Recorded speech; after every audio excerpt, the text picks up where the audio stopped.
Okay. So what we want to do first and foremost is make sure that it aligns with your current circumstances and goals. One of the first things that I do with my coaching clients is establish what are your goals? What are your goals right now? And what are your goals in the future? So for a lot of the women that I work with, their goals right now are to build capital. Okay. They don't have the money to go ahead and buy their first flip, buy their first rental. And so we have to build capital to do that. So a lot of them are doing wholesaling. Now, wholesaling is when you go and get a property under contract for a certain price. Say you do it for $90,000 and you assign your interest in that contract to an end buyer, say for $100,000. That difference of $10,000 is your assignment fee. Okay. There's less risk involved with wholesaling. You can turn a quicker profit because you're not the one doing the actual deal, and you get to learn about how to analyze the numbers. You still have to know if it's a good opportunity to market it to end buyers, right? Is this a good flip? Is this a good rental? It's a beautiful way to get started in real estate. I would say, please make sure wherever you are that it is legal to do wholesaling where you are. Some cities and some states are now requiring licenses. You have to be an agent or you have to have a certain license to be a wholesaler. That is not the case in Texas. So I can wholesale deals all day long as of now. So just be mindful of that. So for example, if your goal is I need to build capital, let's wholesale some deals. The end goal is to buy my first flip opportunity. So we want to understand what the current circumstances are, right? If you don't quite have the capital to jump into purchasing properties, let's just be open and honest about that. Let's be realistic about that. It's okay. It's how most of us get started. We don't have that capital. We have to build it. So now we have to understand what type of marketing campaigns we want to do or choose and who we want to market to really tap into doing wholesale deals. Okay. So for example, probate is a longer play. I've worked probate leads. Holy moly, some of them last years. Okay, if I'm wholesaling, trying to build capital quickly, that doesn't quite work. Okay, that's where something like maybe pre-foreclosures or somebody who needs quick help where you can get in and out of deals more quickly might be a better opportunity for you. And we're going to go through the different types of lists that are out there, but I just kind of wanted to bring that in regards to your current circumstances, because they're different from everybody else. They're different from me. You're all different from each other. Don't look at what everybody else is doing and say, oh, I have to do that because that's working for them. It may be working for them, but they may be in a totally different circumstance than you. Okay. So really dive into your current circumstances and understand your goals, immediate and long-term. You want to determine your marketing budget, right? And this is kind of a time and money thing. And that's why I have dollar signs and little clock signs there, is because some marketing campaigns require more time and some require more money. Most of the women that I mentioned already that work with me, they don't have capital. They don't have a lot of money to spend on their marketing campaigns when they're getting started. So we focus on more of the time, marketing campaigns that require a little bit more time and less money. Okay. And we determine a budget, whatever they feel comfortable spending. Now, some programs may tell you to go out and get the fanciest CRM and the fanciest dialer and the fanciest this and that. I am not that type of a coach. I want you to actually get started with as little money as possible putting into your business, right? Until you're making money. I don't want you spending hundreds and thousands of dollars a month until you're actually making some money. We want you to make that and then invest it back into the business, right? But you don't need all the fancy CRMs and dialers and all of that when you're first getting started. As you are trying to scale and bring in more systems, which we'll cover, then, we will be spending a little bit more money, but you'll also be in a different place in your business. Okay. So I used a spreadsheet as my CRM for the first 3 years of our real estate investing business. I didn't use a dialer until I think year 4. You know what I mean? I didn't bring on a VA. I don't even think until year 4, now that I'm thinking about it. So these are the different types of marketing campaigns. And again, you see where, direct mail, this is just my opinion, by the way, too, but direct mail, in my opinion, I've tried it. It has not worked for me. The last campaign that we did, we sent 5,000 postcards and we got 1 phone call. Okay. That was the end of our direct mail. Was like, no. And I think we spent about $5,000 because it was about $1 a postcard. So it's more money that you're going to spend. Direct mail does work. It's not that it doesn't work, but the people that I know that it works for, they are sending tens of thousands of pieces of direct mail a month, which means they're spending tens of thousands, right, per month. Now they're getting an influx of leads, and they have a whole team of people that are helping them manage these leads, appointments, getting deals under contract. They almost have like an operation type thing going. Okay. So if you're by yourself, you probably can't afford to spend tens of thousands of dollars a month, and you probably wouldn't be able to handle the influx of leads that are coming in. So just be mindful of that. Doesn't mean direct mail does not work at all. It's just in my experience and those that I know that it has worked for, they're spending a lot of money on direct mail. And think about it, it's all about follow-up, which we're going to go into.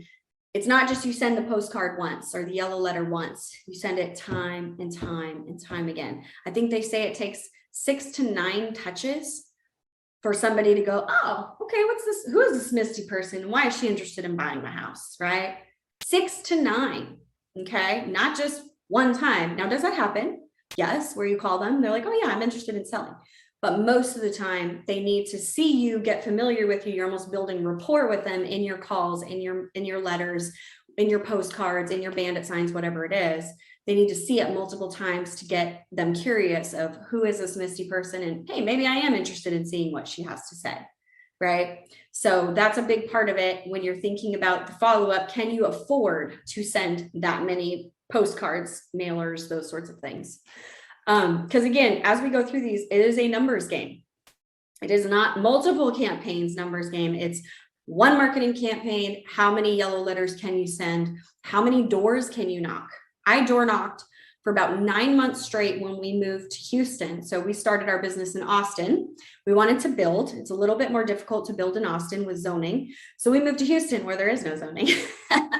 And we got involved in some new construction projects, and those were equity. So we weren't getting paid until those projects were built and sold. These were 6-unit townhome projects, 12-unit townhome projects. These were not getting built overnight. So I didn't want to go back to work. So what did I do? I door knocked. I door knocked my booty off for 9 months straight. I door knocked pre-foreclosures. I did not know anything about pre-foreclosures other than this person is facing this auction date when I literally went to knock on these doors. I was door knocking with another new person that knew nothing about pre-foreclosures. Now, fortunately, I had coaches and mentors that I leaned on and asked questions. And so it was, I had that support, but I learned everything there was to know about pre-foreclosures in that 9 months that I knocked. I couldn't even tell you how many doors. I closed quite a few wholesale deals in that way. And now I consider myself a pre-foreclosure expert. And I have built a business around, helping people stop foreclosures and starting fresh. Because as I'm speaking to these people, I'm realizing it's not even that they want to sell their houses. They're more concerned about where am I going to go? What am I going to do with my family?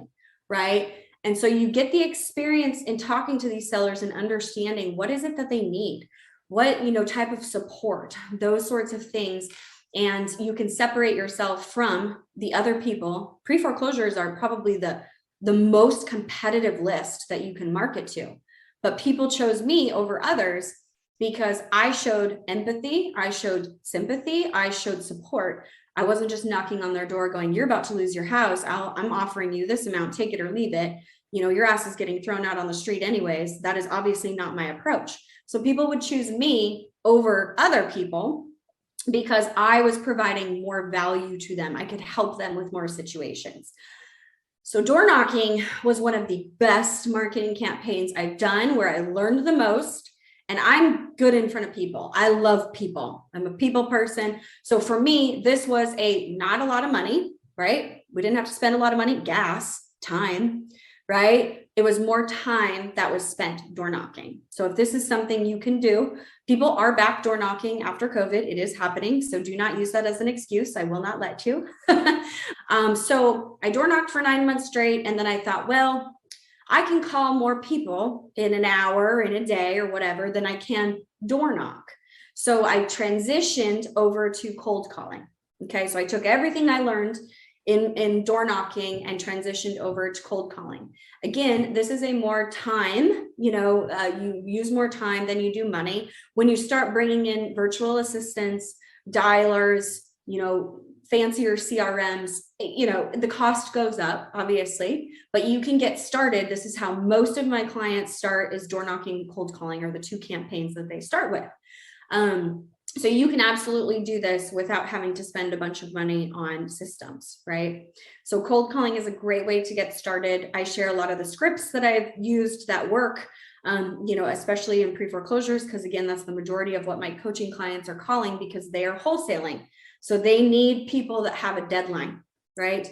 They're not really calling probates as much and things like that. So I share a lot of the pre-foreclosure scripts that have worked for me. Bandit signs. This can be a small amount of money or a big amount of money. Again, it's a volume thing. So if you're going to do it, you should put a lot out. Now, obviously, depending on where you live, it could be illegal to put out bandit signs. Be prepared to get them taken down right away. Be prepared to possibly get some phone calls saying you are facing a fine. So just be aware of the laws in your area. Same thing with cold calling. I would remove the people that were like the do not call list people. I would take those people out of my list. So I'm not even calling them, right? I want to be respectful if they're on those lists, that sort of thing. So bandit signs can go either way. Tried bandit signs. They never really worked for us. I really don't know if I could honestly say we gave them a fair shot. I just like to talk. I like to be in front of the person, either on the phone or in person. So the other forms of marketing haven't really worked for me. So that's just, me. They've worked for other people. I know other people that have used bandit signs and worked. I just don't think we actually did it correctly or gave it a fair shot. So, so the online SEO social media website, this really, in my opinion, only works if you are spending a decent amount of money. Based on my own experience, I've had, when we joined a program, when we first got started, they created 3 different websites for us. And we didn't get any leads through those websites because it was we weren't doing anything to push people to go to those websites. So if you're going to have a website or a landing page or something like that, you really want to be doing some sort of Google ads, Facebook ads, Craigslist ads, where you're pushing people to go visit your website. If you're thinking that people are just going to go there's strategic ways to put terms in your website where it's going to pop up on a search, but we all know that there's some really big, house buyers out there, the big box ones, in a sense, big box wholesalers, big box house buyers, whatever, that they're spending a lot of money to get pushed to the top of the list. What is it? I buy ugly houses, we see that. So you can do something where you can try to be kind of right underneath them. But unless you're pushing people, which costs money, to go to your website, a lot of times it doesn't benefit you as much to have a website. So you really do need to spend some time and some money on those types of ads. Again, in my opinion and in my experience, I have one coaching client that she has become an expert at Google ads and Facebook ads. And that's where she gets all of her properties. And I want to say she's literally, a few months ago, she posted and she was working on her 18th or 19th flip. And she literally gets all of her leads from her social media. And she actually taught her Mindset Matters REI tribe members. She did a nice little training on that so that any of the other members that wanted to dive into that. But she said, I spend money. She spends about $700 a day on her ads, but she's getting really good returns, right? She started at about $100 a day and wasn't getting that much. And then she bumped it up to 700. She may even be spending more now, but again, she's getting that. So if you have that money to spend and that's something you want to do, it can work. Networking. I love networking. This is, honest to God, how I have built my business to what it is we found our first deal during networking. We found almost all of our projects during networking. If I'm being very honest, other than the door knocking, our big projects, all of our new construction projects have been through networking. Even this build to rent community that we're about to start on has been through networking. Okay. And this is going to change. This is the trajectory that we're going with our business. We're so excited. And it's that is all through networking and building relationships. And guess what, guys? Networking is pretty much free. Most of the networking events out there are free, right? I would advise you to have some business cards if you're going, or create a little business card on your phone now. People don't even need business cards. I like business cards, but I'm old school. But just create a little contact info. This is beautiful, beautiful, beautiful way to find deals, to find investors, to find lenders, to find contractors, to find agents that can work with you. I mean, the list goes on and on and on. I have a power team around me now because of networking. It is literally probably one of the best marketing campaigns you can do. And it doesn't require really any money. And when we first started, we literally went to like a networking event a day in Austin because we wanted to meet as many people and learn as much as we could. But it doesn't require, even if you just go to, 2 networking events a week or 1 networking event a week, that's just requiring a couple hours of your time.